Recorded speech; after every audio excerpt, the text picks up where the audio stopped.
உண்ணலும் உனதே உயர்த்தலும் உனதே உடல் உயிர் மனம் எல்லாம் உனதே எண்ணலும் உனதே இச்சையும் உனதே என் செயல் பயன் எல்லாம் உனதே என் செயல் பயன் எல்லாம் உனதே.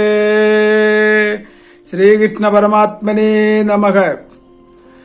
நாம ஆத்மாவை பற்றி பார்க்க போறோம். ஆத்மா அழிவற்றது, நிலையானது, மாறாதது, எங்கும் இருப்பது என்றெல்லாம்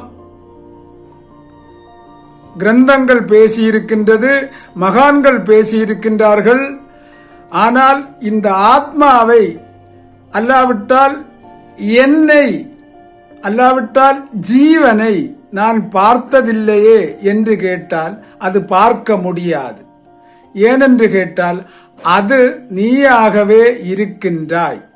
உன்னை உனக்கு பார்க்க முடியாது. காரணம், நீ வேறு அது வேறு அல்ல. நீ அதாக இருக்கக்கூடிய காரணத்தினாலே உனக்கு உன்னை பார்க்க முடியாது. எவ்வாறு என்று கேட்டால், நெருப்புக்கு நெருப்பை எரிக்க முடியாது.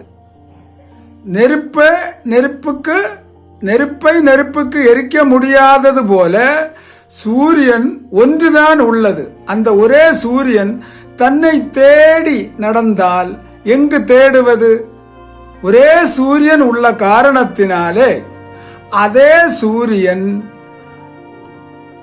நான் வேறொரு சூரியன் இல்லாத காரணத்தினாலே அதற்கு பார்க்க முடியாது. அப்போ பார்ப்பதெல்லாம் எது? பார்ப்பதெல்லாம் அனாத்மா. அதனுடைய அனாத்மா என்று சொன்னால் நிழல். ஒரு சூரியன் இருக்கின்றது.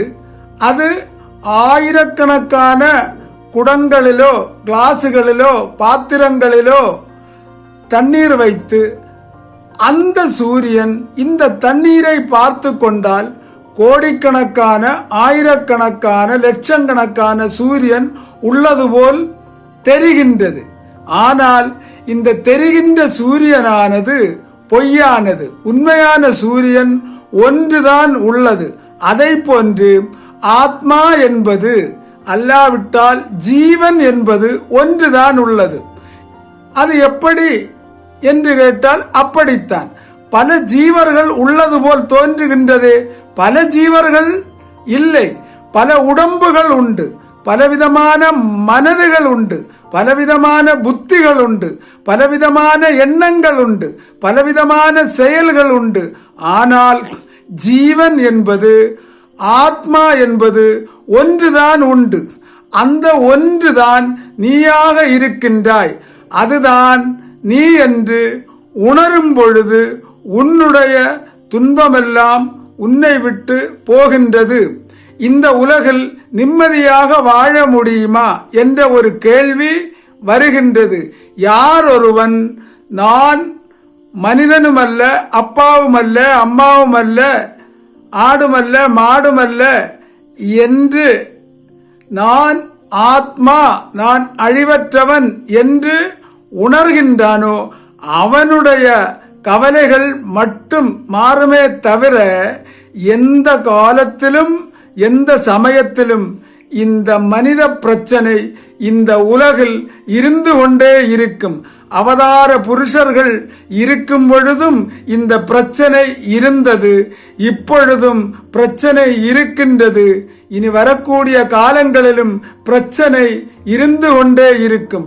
யார் ஒருவன் தன்னை உணர்கின்றானோ அந்த வேளையிலே அவனுடைய பிரச்சனையானது மாறிக்கொள்ளுகின்றது. அவன் ஆனந்தமாக இருக்கிறதற்கான வாய்ப்பு உண்டு. இது தெளிவாக கீதையில் விளக்கப்பட்டிருக்கின்றது கிருஷ்ண பரமாத்மா. ஆக அனைவரும் பகவத்கீதையை படியுங்கள், நல்ல விசாரம் பண்ணுங்கள் என்று கேட்டுக்கொள்ளுகிறோம். ஹரி ஓம் தத்சத்.